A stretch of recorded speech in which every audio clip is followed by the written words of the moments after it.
Yo, what's up? It's your boy Domuto. We're back with another video. Today we're watching, hold on, BLTV classic, you know what I'm saying? When Pinky Thomas confronted Tyson. So when Pinky Thomas confronted Mike Tyson. Alright. So I don't know why you confront Mike Tyson. Like everybody knows how that's gonna go. But let's get into it. I have been to a lot of fights, right? And I have never heard punches like I've heard your punches. And now Tyson moves in for the kill. I mean, I've seen punches, but I've never heard them. They were the loudest. Now there's big left hand. Either you hit the hardest or that man was just like made of cement or something. They made such noises.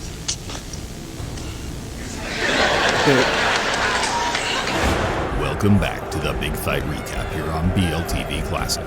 Mike Tyson is in a fighting mood. We want to think of our previous videos documenting Tyson's rise to the title as Season 1. And now we'll cover his championship reign in what will be an unofficial Season 2, Tyson's Reign of Terror. I made 11 defenses of my title. And for 3.5 years making 11 defenses, I'm up there in the all-time ranks.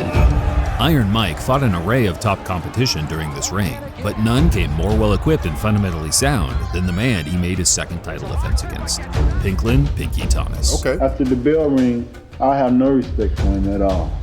It was a matchup guaranteed to display elite boxing skills from each end of the spectrum, with Tyson's aggressive peekaboo style mixing it up against Thomas's classic boxer-puncher technique. Let's take a look.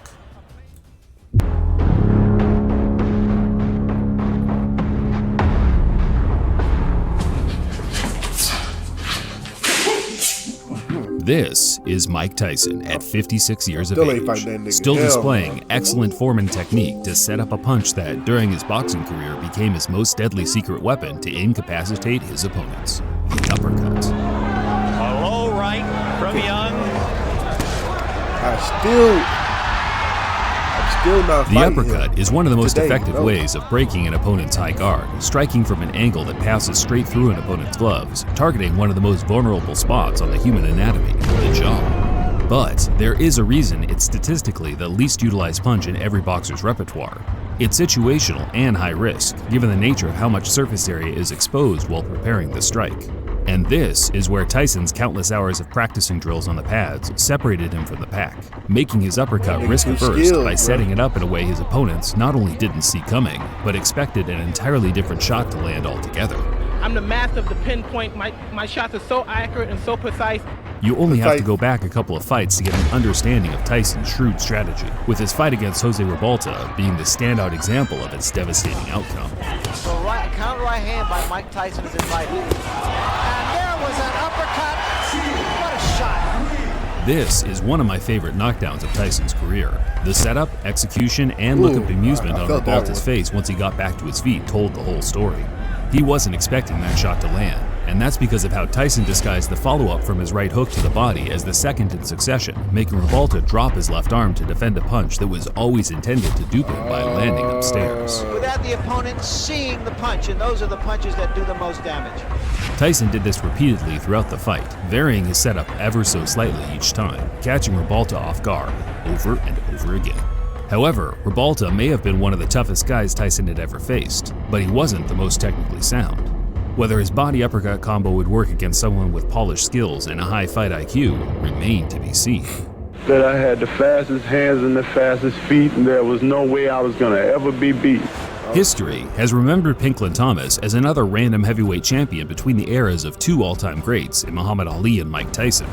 But once you go back and take a deep dive into the heavyweight division in the early 80s, the man who entered the ring in all pink was arguably the most talented boxer among an array of young, powerful, and skillful rising champions, which is all the more startling once you consider the dark secret he carried for much of his professional career. I was a typical youth, turned bad. At 12, I was running a 100-yard dash in 10.5.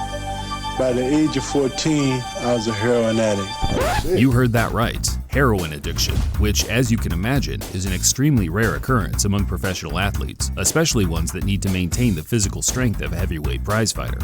And this wasn't something he just dabbled with in his teens. Thomas was an addict throughout much of his career, and you can see how high he was during the few scarce media interviews he did back in the day. And I want to prove to the world that I am a superior boxer. At first glance, it's easy to assume that Pinklon was perhaps carrying the effects of what thousands of punches can do to the brain. In fact, as you'll see later, he was just high as a kite, with the ability to articulate himself in a much more orderly manner. Hey, he's the one who's spoken. There's 2 hard jabs, 3 hard jabs, a 4th one. Suddenly he erupts, a 5th hard jab. Surprisingly, Pinklon's addiction never seemed to affect his dedication to training and performances in the ring. Nigga, y'all got fucked up by addict, nigga? By a heroin addict? Niggas was losing to heroin addicts? That nigga different. That nigga Pink Thomas different, nigga. In 1985, with only a handful of fights and a few short years of experience under his belt, Thomas had already beaten guys like Quick Tillis and Alonzo Ratliff before swiftly stepping up the level to compete with championship-quality fighters such as Mike Weaver and Tim Witherspoon.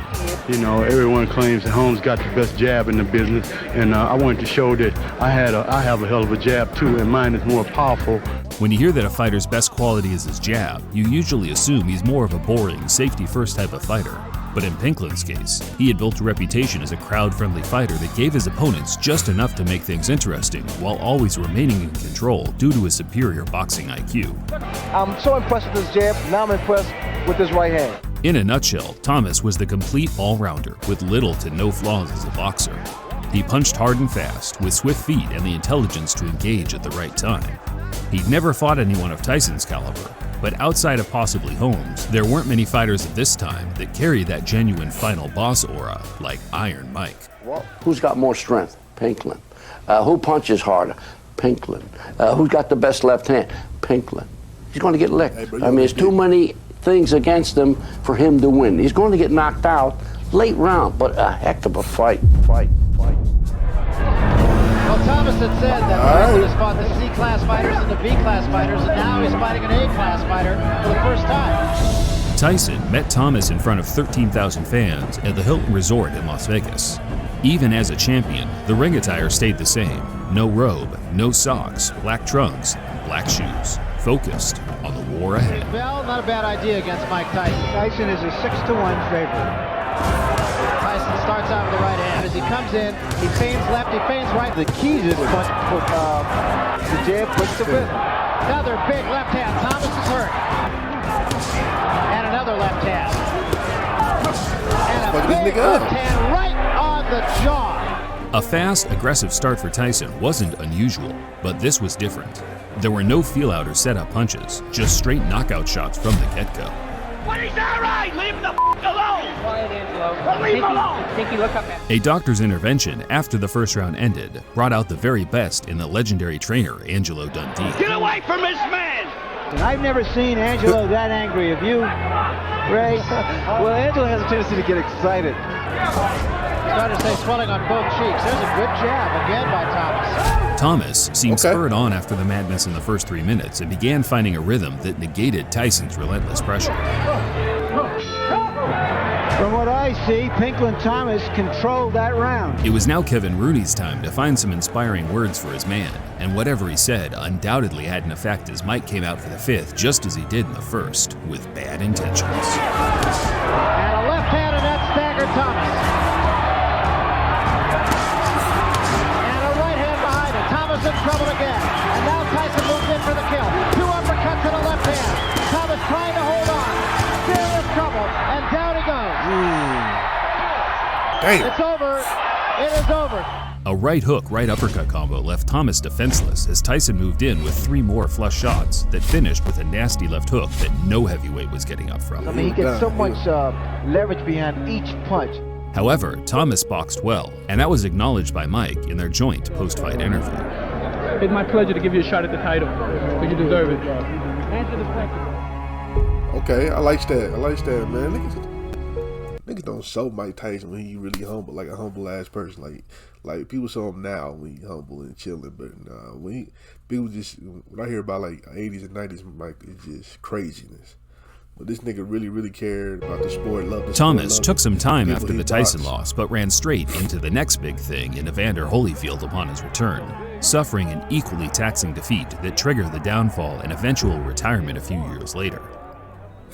After boxing, Thomas got clean, and as of this video's release, has been kicking addiction's ass for 30 years. Okay. The one and only Pinklon Thomas. Pink, great to see you as always. Hey, thank you, man. You don't have to compliment me that well. I mean, I really appreciate it, though, you know. His speech and overall engagement in conversation is at a much higher level than it was while he was in his 20s, which fortunately for him, wasn't the case for many others that shared the ring with a prime Mike Tyson, let alone while high on opioids.